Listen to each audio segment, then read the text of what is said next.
Hey everyone, this is Rish and welcome back to my channel. So we have a new patch launching in just a few hours time and I thought we'd go through the notes top line and see what is in store. Gobble up rewards from the Harvest Bounty holiday event. Safety is a far-fetched concept in Sanctuary, only momentarily becoming tangible during the Harvest Bounty holiday. Cling to it tightly, adventurer. In our last content update, players morphed into a spawn of destruction through the new battle pass and we unveiled 42 new legendary items to boost your class build. This update introduces the Harvest Bounty event, class balance changes and new legendary gem features. So the Harvest Bounty holiday event is actually really similar to an event that used to take place regularly in my previous game that I played, which was Darkness Rises. So with this, you complete tasks to fill in tiles on the bounty board and win final rewards by filling in all tiles. So it's a little bit like bingo. Raise a tankard with glee, merrily sing along to the tavern's tune and celebrate not becoming a demon's dinner with a feast up to topple all others, Harvest Bounty. So this event will run from November 17th to December 1st and you can revel in joyous excess by completing daily tasks to fill in tiles on the event board. Each tile you fill will add a little gold coin to your purse, but aspirants, keys, set items, dust and more will also be available through this event. There's also legendary crest and 2 Telluric pearls available with this event. Additionally, we will also be getting 6 Revelers bundles which will be added to the shop in celebration of the holiday, and that will be available from November 17th also. Now taking a look at returning events, we have Trial of the Hordes coming back. So this one is the one-on-one PvP event. All clans on deck will also be back, so that is a nice way to earn some gems and other bits and pieces. Wild Brawl is also making another return. Now I actually missed out trying this last time it came back, but that's a really fun event. We have Hungering Moon, which always has some great rewards. And then moving on, we have some feature updates coming, starting with the Auxiliary Gem Inlay. So let's take a look at this and see what it says. Players can place an extra auxiliary legendary gem into already equipped legendary gem. The primary gem's affix will be replaced by the new auxiliary gem at rank 1. Resonance, combat rating and magic find bonus will still be based upon the primary gem. The auxiliary gem must have at least the same quality star rating as the primary, and you cannot have duplicate gems equipped in either the primary or auxiliary slot.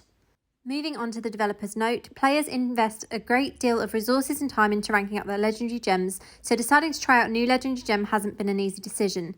We added this feature with the intent that it would allow players to try out new legendary gems without giving up the combat rating and resources associated with their highly ranked gems. Gem Power Transfer. This legendary gem feature allows players to utilise the gem power of 5-star legendary gems they have stopped using without losing them. This feature consists of 3 interacting parts: extraction, infusion and transfer.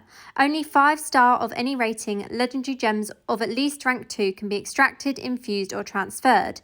Note that these actions will not change the quality or rank of the gem involved. So let's take a quick look at each part of this. Extraction. This option removes the gem power from a legendary gem, rendering it dormant and depositing the gem power in your inventory. A dormant gem cannot be upgraded, nor can it be socketed into equipment. It can, however, be used as an auxiliary gem. If the gem was unbound or bound, then the subsequent gem power will follow suit. Moving on, we also have Infusion. This option transfers gem power into a dormant legendary gem to return it to full functionality. Gem power and other legendary gems can be consumed to perform an infusion. If the dormant gem being infused is unbound or bound, then any material must also be unbound or bound to maintain that status. Note that legendary gems consumed for infusion are treated as when players use a legendary gem for gem power. And lastly, we have Transfer. Like Infusion, Transfer is about getting gem power back into a dormant legendary gem, returning it to full functionality. The notable difference is that initially a player must choose another eligible legendary gem that is a 5-star of any rating and at least rank 2 to supply gem power. The power supplying gem will be rendered dormant and the previously dormant gem will be returned to full functionality. If the gem supplying power in the transfer is not sufficient, the player will be prompted to make up the difference as if they were infusing with other materials, gem power or other legendary gems. When using multiple materials in the transfer, the original power supplying gem will be rendered dormant, but the supporting materials follow the rules of infusion and will be fully consumed. The rules concerning unbound or bound status still apply in a transfer. So it makes sense in theory, but personally I will have to see this in action to actually fully understand it and see exactly how it works. But sounds like quite a good update for those struggling with their legendary gems. Another update that is coming in this patch is the field of view increase. So this will give players a little bit more visibility to what is going on around them. Now for this, there is a before and after image. I would say the best way to actually gauge this is to look at Valstus at the top of the image, and you can see the increase in the view there. So if you look at Valstus in the before picture, which is this, and then look at him in the after picture, you kind of get a little bit more room above your character's head. And I think this will be good in things like Battleground, because especially as a mobile player, these are sometimes hard to see. It's kind of hard to see what exactly is going on around you. And some bad news for those that like to be immortal and swap clans. If a player transitions from being an immortal to a shadow and wins Challenge of the Immortal with their newly joined clan, they will be unable to become immortal again since they were immortal in the previous cycle. So this is basically to stop people clan hopping just to be immortal every single reign.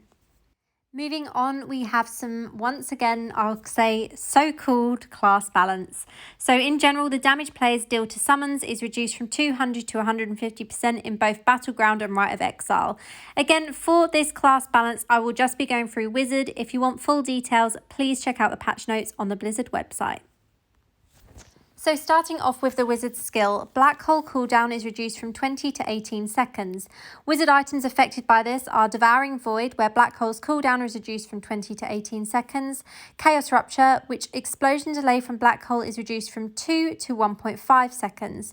This will also affect explosion damage, which is increased by 30%. Black Hole charges increased from 1 to 2. Black Hole's cooldown reduced from 12 to 6 seconds, and Black Hole no longer knocks back and stuns. Crustclaw damage reduction as well will be coming in place, with the damage being decreased from 40, 46, 52 to 58 to 30, 35, 40 and 45. Silver Lining, a single direct hit from Black Hole now increases the damage you deal by 15%, multiple hits no longer required to trigger. Essence Mastery increases the damage bonus up to 28.5%, and Black Hole's damage bonus duration is increased from 2 to 6 seconds. So that is an update on the Silver Lining Essence. Then Sprite Spark skills and primary attacks can now be used during the Living Lightning created by Lightning Nova. So some giving and some taking there. I'm kind of confused by the Crustclaw shoulder, because obviously Wizard is squishy and they're kind of taking away one of the benefits from the one piece of armor that Wizard actually has. So that'll be interesting to see when it comes in place. And lastly, as always, we have some bug fixes. We'll just see that when it comes in. I like to call them features, because with every bug fix, we seem to get more new bugs, but we'll just call them features. As always, thanks for watching this video. I hope you found it helpful. Let me know what you think of the new updates, and have a great day.